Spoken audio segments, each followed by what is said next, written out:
આપણે મન કઈ તો મન શેનું બનેલું છે? મન કેવી રીતે બન્યું છે? મન એટલે શું? માનો કે આપણે મન શબ્દ બોલી છે, હમણાં કીધું ને કે મન, તો મન એટલે શું?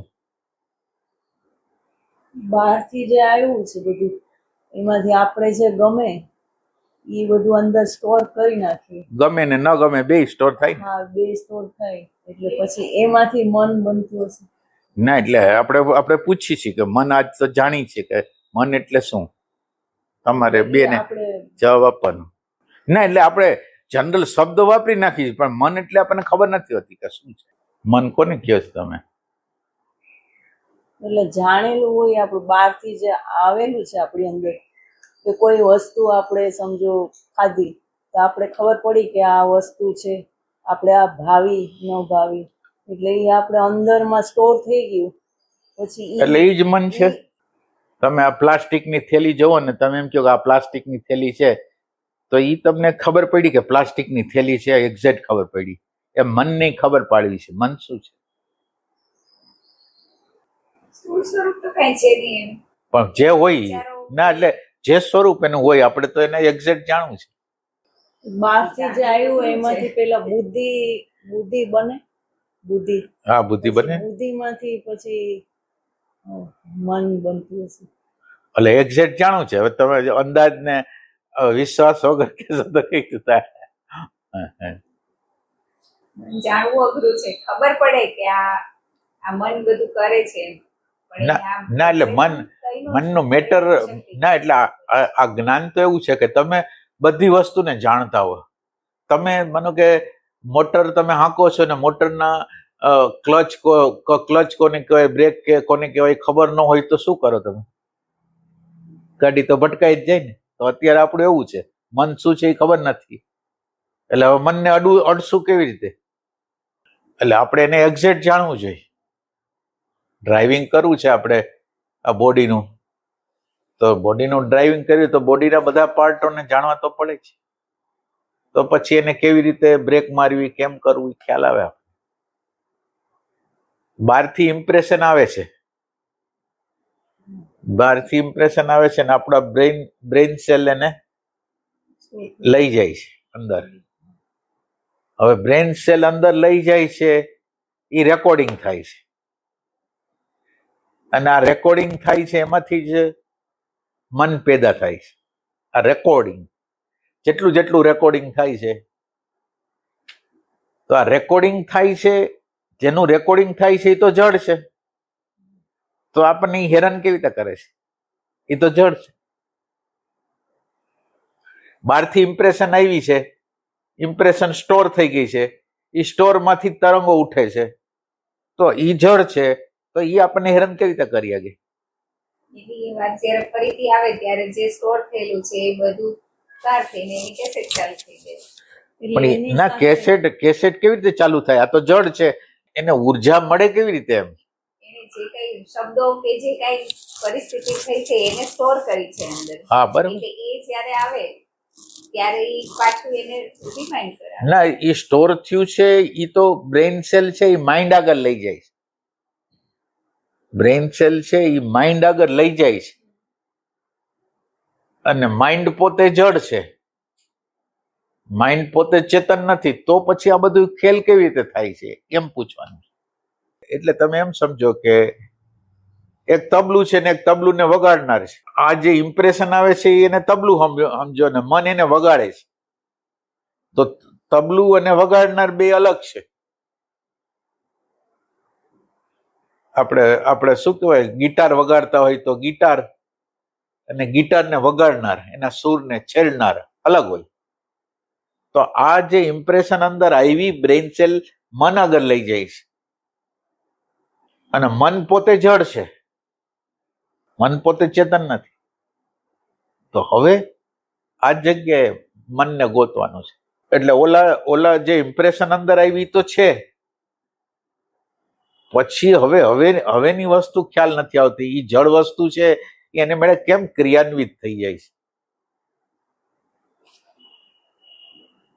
એટલે ચેતન તત્વનું જરૂરી પડે. ત્યાં ચેતન તત્વની જરૂર પડે. આ ઇમ્પ્રેશનોને હલાવવા માટે એક ચેતન તત્વની જરૂર પડે. અને એ ચેતન તત્વનું નામ છે એટેન્શન. એટલે મન જડ છે, એટેન્શન એને જીવંત કરે છે. મન જડ છે પણ મનને જીવંત કરનાર એટેન્શન છે. એટલે એટેન્શન એને શક્તિ આપે છે.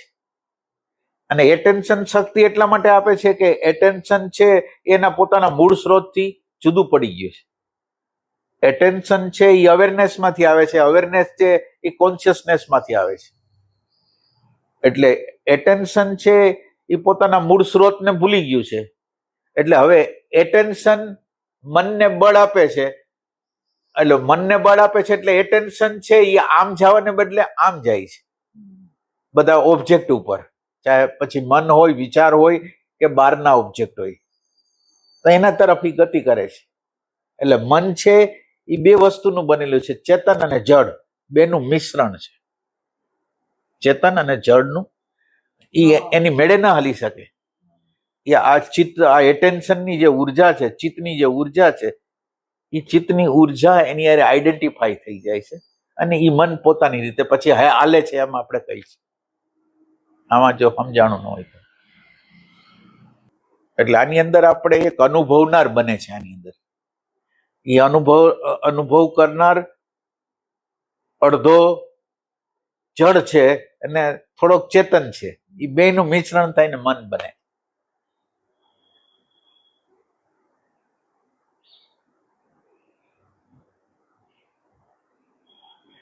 ઓલું ઢીંગલી કે મોટર હોય એ આમ જડ હોય, પણ એની અંદર પાવર હોય તો પાવરને લીધે એ ચાવી દ્યો કે પાવર નાખો એટલે એ હાલવા માંડે. તો હાલવાની પ્રક્રિયા એની નથી, એ ઓની છે, પાવરની. અને ઓલું આખું સ્ટ્રક્ચર છે એ ઓનું છે. એટલે આખું સ્ટ્રક્ચર બહારથી આવેલું સ્ટ્રક્ચર છે અને પ્લસ આ પાવર ઉમેરાય છે અને મન બને છે. જે મન બનવાની પ્રક્રિયા થાય. માહિતી જે રેકોર્ડ થઈ છે અને એટેન્શન એ બે ભેગું થાય છે એટલે મન. એટલે એક એવો વિભાગ બને છે કે જે જડઈ નથી અને જે ચેતની, સંપૂર્ણ જડઈ નથી અને સંપૂર્ણ ચેતની નથી, એવો વિભાગ છે. એ આપણને મુશ્કેલીમાં નાખે.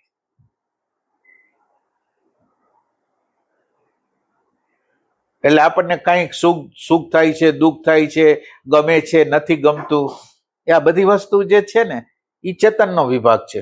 કઈક થાય છે એમ ભાન જે થાય છે ને એ ચેતનનો વિભાગ છે.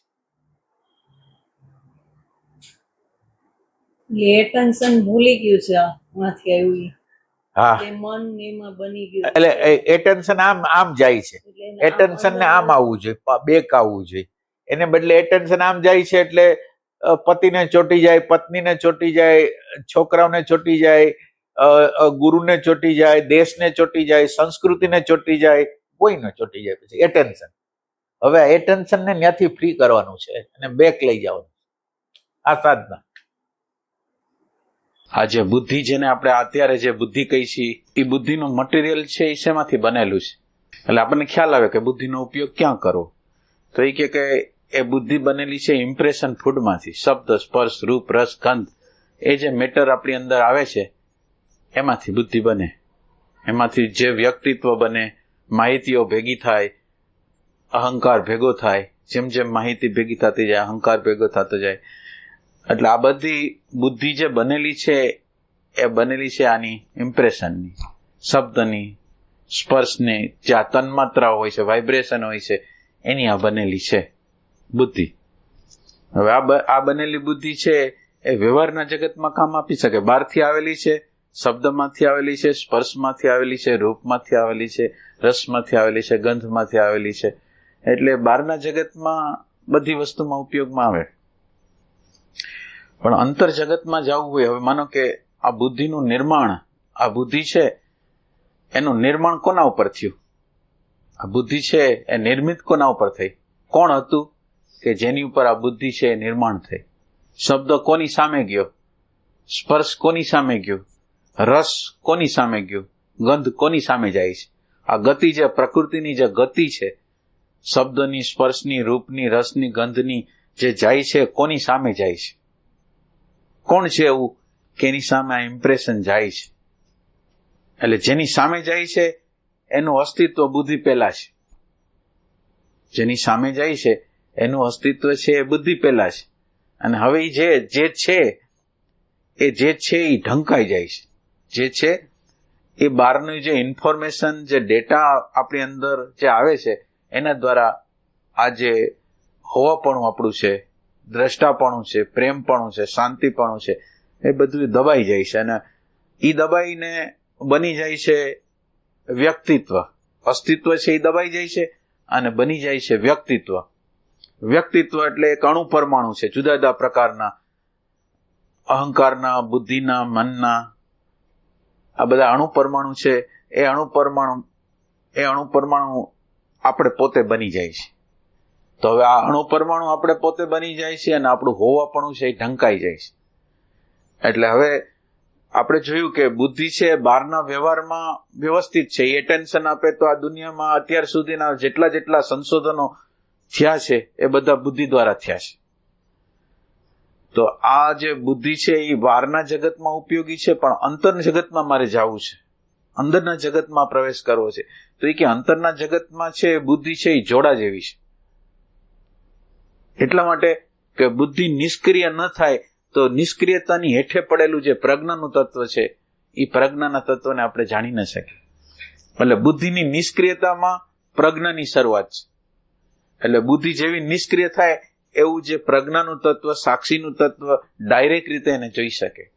એટલે હવે અંતરની યાત્રા કરી હોય તો બુદ્ધિ છે નિષ્ક્રિય ન થાય તો અંદર જઈ ન શકે. બુદ્ધિ છે એ ડેટા છે. બુદ્ધિ શું છે? તો એ કે અંદર જમા થયેલી ડેટાઓ છે ને ડેટામાંથી જ્યારે જે પ્રકારની સિચ્યુએશન હોય ત્યારે એ પ્રકારની ડેટા નીકળીને એવો વ્યવહાર કરી દે છે. આ બુદ્ધિનું તત્વ છે. તો આ બુદ્ધિનું તત્વ છે એ અંતરના જગતમાં, હવે બહારનું મટીરિયલ છે એ અંતરના જગતમાં કેવી રીતે આવે? બહારથી બનેલું અને ઓલું અદ્રશ્ય છે. આ જે આપણું જે હોવાપણું છે, આપણું જે સાક્ષીપણું છે, આપણું જે ભાનપણું છે એ અદ્રશ્ય છે અને એ સનાતન છે, એ શાશ્વત છે. અને એ સનાતન તત્વ છે એને જાણવા માટે બુદ્ધિ એના પછી જન્મેલી છે. બુદ્ધિનો જન્મ છે એ આના પછીનો છે. તો આનું હોવું છે એ પહેલા છે. તો હવે બુદ્ધિ છે એમાં કંઈ કરી શકશે નહીં. બુદ્ધિની નિષ્ક્રિયતા છે એને હેલ્પ કરશે પ્રગટ થવામાં. એટલે બુદ્ધિ છે એ જેટલી અંશે નિષ્ક્રિય થશે એટલા અંશમાં આની અંદર આપણે પ્રવેશ કરી શકશું. એટલે બહારના જગતની અંદર બુદ્ધિનો ઉપયોગ છે, પણ અંતરના જગતમાં બુદ્ધિનો ઉપયોગ નથી. જ્ઞાન માર્ગના લોકોનો બુદ્ધિનો ઉપયોગ કેટલો એ તમને સમજાવું. એક નકશો, આપણે કોઈ યાત્રાનો નકશો છે કે આપણે આ જગ્યાએ યાત્રા કરવી છે, કઈ કઈ જગ્યાએથી થશે, એટલે આખો નકશો હોય. એટલે બુદ્ધિ ખાલી નકશો આપે. આ આટલું વાત યાદ રાખવાની છે. બુદ્ધિ છે એ નકશો છે એનું બરાબર વ્યવસ્થિત રીતે નકશાને સમજી જાય. પણ હવે નકશાને સમજી ગયા એટલે કઈ આપણે વસ્તુને આગળ નથી પહોંચ્યા. એટલે હવે આ બુદ્ધિનું કામ ખાલી નકશો પ્રાપ્ત કરવાનું છે. અને અંદરનો જે પ્રેમ છે, અંદરનું જે સંશોધન છે, અંદરની જે પ્યાસ છે, અંદરનો જે વિષાદ છે, આ જે દ્રષ્ટાનું તત્વ, સાક્ષીનું તત્વ છે, ચૈતન્યનું તત્વ છે, દિવ્ય તત્વ છે, એની સાથે અનુસંધાન કરવાની તાકાત તો આની જ છે. કોની છે? અંદરના પ્રેમની. બુદ્ધિની નહીં, ભાવની નહીં. આ જે કહેવાતા ભાવ છે એની તાકાત નથી, કર્મેન્દ્રીની તાકાત નથી. પણ અંદર જે સંશોધન, જે પ્રગટ કરવા માંગે છે, શાંતિને પ્રગટ કરવા માંગે છે, પ્રેમને પ્રગટ કરવા માંગે છે, નિર્વિચાર અવસ્થાને પ્રગટ કરવા માંગે, સમતાને પ્રગટ કરવા માંગે છે, એ જે છે એ આપણા માટે. એટલે આ જે ચૈતન્યનું જે તત્વ છે એ બુદ્ધિની પહેલા છે. એટલે બુદ્ધિએ નકશો લઈ લીધો. નકશો લઈ લીધા પછી શું કરવાનું? તો એ કે સાધનમાં બેસી જવાનું. માનો કે હવે બુદ્ધિએ નકશો લઈ લીધો કે હવે મારે અહીંયા યાત્રા કરવી છે, તો એ શું કરે? બસ પકડે, ટ્રેન પકડે, પ્લેન પકડે, ગમે તે પકડે. હવે બસમાં બેસી ગયા, પ્લેનમાં બેસી ગયા, ગાડીમાં બેસી ગયા, પછી શું કરવાનું હોય? તો આ જે નકશો હતો, આ નકશો હતો. અને નકશા પ્રમાણેનું સાધન શું હતું? નકશા પ્રમાણેનો હવે આ જ્ઞાન માર્ગ હોય, ભક્તિ, કોઈ પણ માર્ગ હોય, તો સાધન શું છે? તો એ કે સાધન છે એ વર્તમાન ક્ષણમાં રહેવું, હોવાપણામાં રહેવું, ભાનમાં રહેવું, દ્રષ્ટામાં રહેવું, આ એનું સાધન છે. આ વર્તમાનમાં રહેવું એ એનું સાધન થઈ ગયું.